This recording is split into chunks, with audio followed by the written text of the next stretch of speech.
kakauwi lang namin galing sa pag-attendance ko, galing din sa mall. So today, mayroong dumating na parcel. And I'm gonna show you ano yung dumating previously. Hala siya. Wait!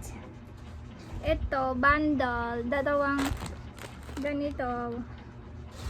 And isang ganito.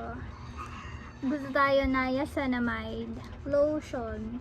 May ano pa, may ibang bundle pa na ganito. Different types, pero I chose this. And sa susunod naman, dalawa nito, tapos isa na naman ito. Pag naubos, so, or mag-advance ako. Ganun. And next, soap. Isa lang yung kunin ko guys, kasi ayokong buksan lahat, or i-ano ko lahat. Isa lang yung papakita ko. Dito tayo, milk tea, 10 pieces, mga mili. Yan, nakakaputi ito guys. Ngayon, alam nyo na. OMG. Muntik na ako makalimot. Ito yung binili namin doon sa mga sa Gaisano Gramo. Haul na rin to. Guys, notebook para sa ano ko this Monday. Meron pa yung quotes. The capacity to learn is a gift. The ability to learn is a skill. The willingness to learn is a choice. Yan, kaya naman mabasa. Next! T-shirt. Buti na lang dalawa yung ano namin binili. White t-shirt. We only bought this for 220. As you can see the price. Dalawa yung binili namin. Kasi wala na akong white t-shirt. May white t-shirt ako pero meron siyang drawing. Ayan o, why? 220 pa din yan. Yun lang, hindi ako bumili ng ballpen. Kasi may ballpen ako. Eh, notebook. Yun lang yung binili namin. And then, nagbili ako ng Jollibee. Kasi favorite ko yung Jollibee saka McDo. But for today, I choose Jollibee. Ayun, wala na ba akong nakalimutan? Wala na ata. Yung ibang dadating, sa ibang vlog na lang yun. Okay? And, I just want to say na, itong mga binili ko, hindi to like, wants ko lang, needs ko din to guys. Needs. Kailangan kong mga ganito. Kasi papaubos ng sabon ko. Ganun. Magbabay lang ako pag need ko yung isang bagay, okay? Ganon. Kasi yung iba parang misunderstand, like parang nagmumukhang ano, ganun, whatever, ganun. Hindi. Kailangan ko talaga ng mga ganito.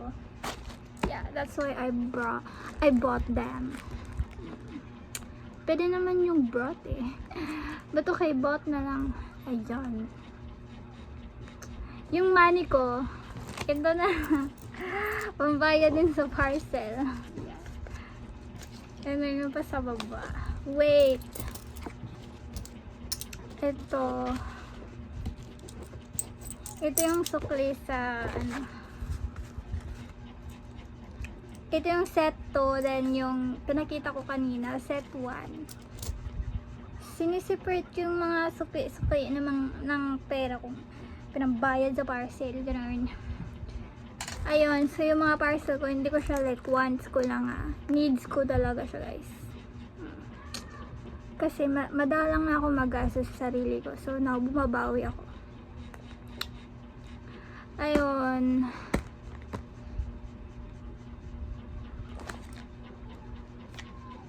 Wala na akong ibang masabi.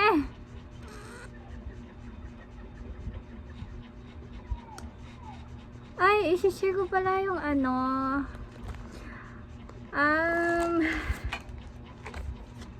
Like yung iba, no curious kasi kung bakit ganitong bahay yung tinitirahan namin. Although, madami kaming pera sa bangko. Totoo talaga yun guys. So, dami kami pera sa bangko, pero ganito yung bahay namin. Hindi pa kasi, like, hindi pa nakapag-decide si mama na lumipat talaga. Like, hindi pa siya decidido eh. Kasi, attached pa siya sa relatives niya. Ayun.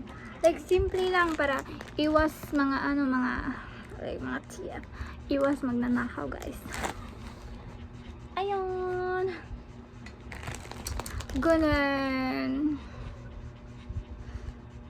Ngayon lang talaga ako naging invested sa mga ganito, mga body care, skincare, things, ganun, mga needs ko kasi noon hindi talaga ako nagbabay ng kung ano-ano, mga pangangailangan ko. And ngayon lang, bumawi naman ko tayo. So, that's it for today. Thank you. Thanks for watching. And don't forget to like and subscribe.